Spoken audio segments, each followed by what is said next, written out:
Michael, I want you to comment on what Kamala Harris's specific proposal on taxing unrealized gains would mean for your company and for the vendors you work with. Explain it to someone who is not in the weeds of startups, businesses. What would that mean for the economy in general and for your incredibly important venture? Well, it's wild we're even having this conversation, Charlie, because never in a million years did I think I would live to see the day where a candidate would be so openly communist that they would even debate throwing out a proposal like this and saying it publicly. We've known that they say this behind closed doors, but we never thought they would actually say this publicly. Taxing unrealized gains, meaning you're taking money from people who have not yet earned the gain to tax, is one of the wildest things that would ever happen to our economy, both on an institutional macro level as well as a small business or in a venture environment. So practically what this looks like is when you own stock or you own an asset, you're taxed on the gain of that asset when you realize the gain. Meaning, let's say I bought stock today in any company. I bought it in Public Square. Let's say I bought stock in my own company today in Public Square. And let's say that stock was worth $100 when I bought it. Traditionally, the way this works in our economy is that when that stock goes up to $200, if I didn't sell anything, I don't have any money out, I'm not in the money, I didn't have any gains. They're unrealized. They're not real. It's fake. Nothing actually changed about my economic situation other than on paper, the value of my asset has theoretically appreciated. But the way our tax system works is that when I sell that asset, I'm taxed on essentially the delta between what I bought it for and where I sold it. The gain is taxed. So if I bought stock in any company, my own, at $100 and it appreciated to $200, then I pay taxes on those gains when I sell.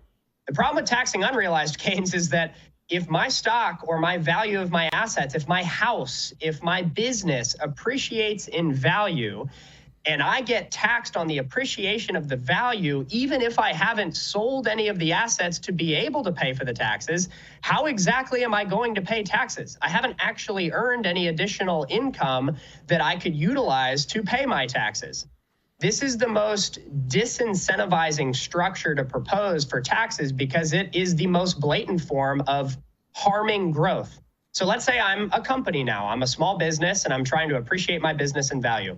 And let's say my business is currently worth $10 million and I hope it'll be worth $100 million. And a lot of my ownership and my entire life is tied up in the asset of my business. When I have a new valuation, a 409A, and I have a new funding round that suggests that I am now worth more theoretically on paper because the value of my business went up, even if my business is private, the Biden administration, Kamala's administration, is proposing taxing me on the increase of that value, even though I don't actually have any additional capital to be able to pay off those taxes. So it's a that was so well explained. cycle. No, I'm sorry. We're running low on time here. Michael, what would that mean for the creators and the entrepreneurs that you deal with on a daily basis? You'd kill the entire world of entrepreneurship. There'd be no reason to do it anymore because I'd be punished as I grow, even if I haven't been able to take the fruits of my labor.